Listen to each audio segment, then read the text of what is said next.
नमस्कार मेरे प्रिय श्रोताओं। मेरी जुबान और आपके जज्बात श्रृंखला की 44वीं कड़ी में मैं डॉक्टर मीनाक्षी तेज आप सभी का हार्दिक स्वागत एवं अभिनंदन करती हूँ। आज की यह कड़ी समर्पित है समकालीन हिंदी साहित्य की एक सशक्त आदिवासी कवयित्री निर्मला पुतुल को, जिन्होंने अपनी लेखनी के माध्यम से आदिवासी समाज की पीड़ा, संघर्ष, संस्कृति और अस्मिता को स्वर प्रदान किया है। झारखंड की धरती से उभरकर उन्होंने हिंदी साहित्य में अपनी विशिष्ट पहचान बनाई। उनकी कविताओं में प्रकृति के प्रति गहरा अनुराग, स्त्री चेतना, सामाजिक न्याय और आदिवासी जीवन की संवेदनाएं अत्यंत प्रभावशाली ढंग से अभिव्यक्त होती हैं। उनकी प्रमुख कृतियों में अपने घर की तलाश में, नगाड़े की तरह बजते शब्द तथा बेघर सपने शामिल हैं। साहित्य के क्षेत्र में उनके उल्लेखनीय योगदान के लिए उन्हें भारत आदिवासी सम्मान, राष्ट्रीय सम्मान, विनोबा भावे सम्मान तथा साहित्य अकादमी के राष्ट्रीय युवा सम्मान सहित अनेक प्रतिष्ठित पुरस्कारों से सम्मानित किया जा चुका है।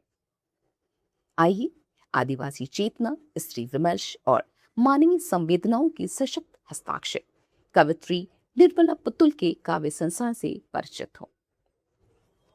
पहली कविता, जिसका शीर्षक है मेरा सब कुछ अप्रिय है उनकी नजर में।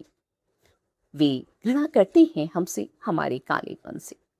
वे घृणा करते हैं हमसे हमारे कालेपन से, हंसते हैं, व्यंग करते हैं हम पर, हमारे अनगढ़पन पर कसते हैं फप्तियां, मजाक उड़ाते हैं हमारी भाषा का।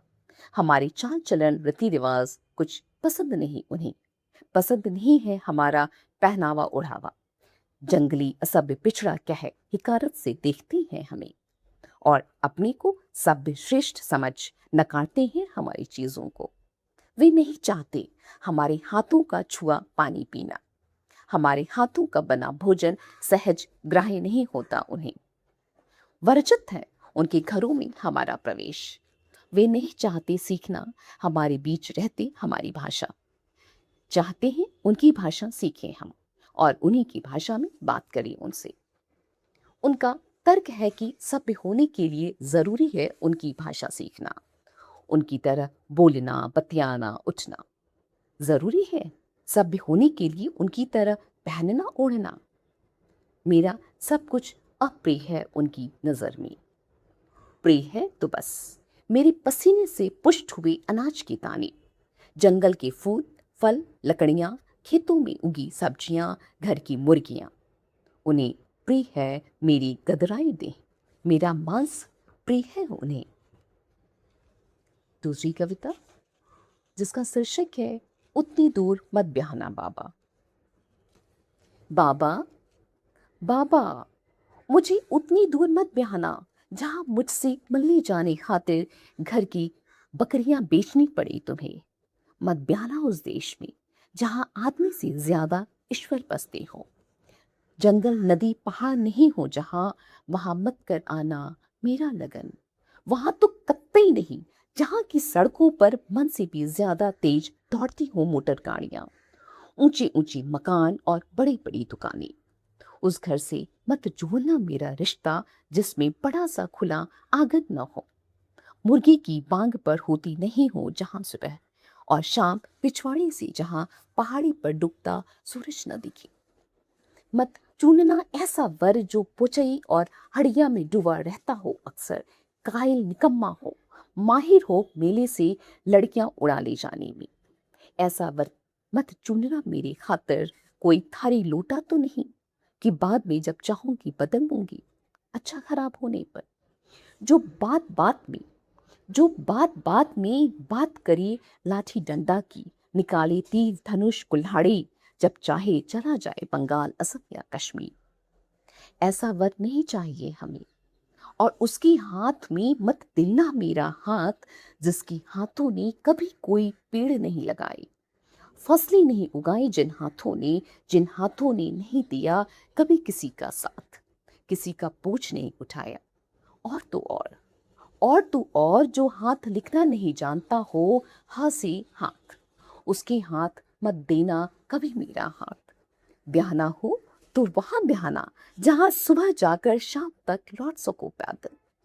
मैं जो कभी दुख में रोऊं इस घाट, तो उस घाट नदी में स्नान करते तुम सुनकर आ सको मेरा करुण विलाप। महुआ की लट और खजूर का गुड़ बनाकर भेज सकूं संदेश तुम्हारी खातिर। उधर से आते जाते किसी की हाथ भेज सकूं कद्दू कोहड़ा खिक्सा बरपट्टी। समय समय पर गोग के लिए भी मेला हाट बाजार आते जाते मिल सके कोई अपना जो बता सके घर का गांव का हाल चाल। चितकबरी कैया के बयाने की खबर दे सके जो कोई उधर से गुजरते। ऐसी जगह मुझे ब्याहना उस देश में ब्याहना, ऐसी जगह मुझे ब्याहना उस देश में ब्याहना जहां ईश्वर कम आदमी ज्यादा रहते हो। बकरी और शेर एक घाट पानी पीते हो जहां, वहीं ब्याहना मुझे उसी के संग ब्याहना जो कबूतर के जोड़े और पंडुप पक्षी की तरह रहे हरदम साथ। घर बाहर खेतों में काम करने से लेकर रात सुख दुख बांटने तक। चुनना वर ऐसा जो बजाता हो बांसुरी सुरीली और ढोल मादल बजाने में हो पारंगत। वसंत के दिनों में ला सके जो रोज मेरे जोड़े के खातिर पलाश के फूल, जिससे खाया नहीं जाए मेरे भूखे रहने पर, उसी से ब्याहना मुझे। तीसरी और अंतिम कविता, जिसका शीर्षक है मेरे एकांत का प्रवेश द्वार। यह कविता नहीं, मेरे एकांत का प्रवेश द्वार है। यह कविता नहीं, मेरे एकांत का प्रवेश द्वार है। यहीं आकर सुस्ताती हूँ मैं, ठिकाती हूँ यही अपना सर, जिंदगी की भाग दौड़ से थक हार कर।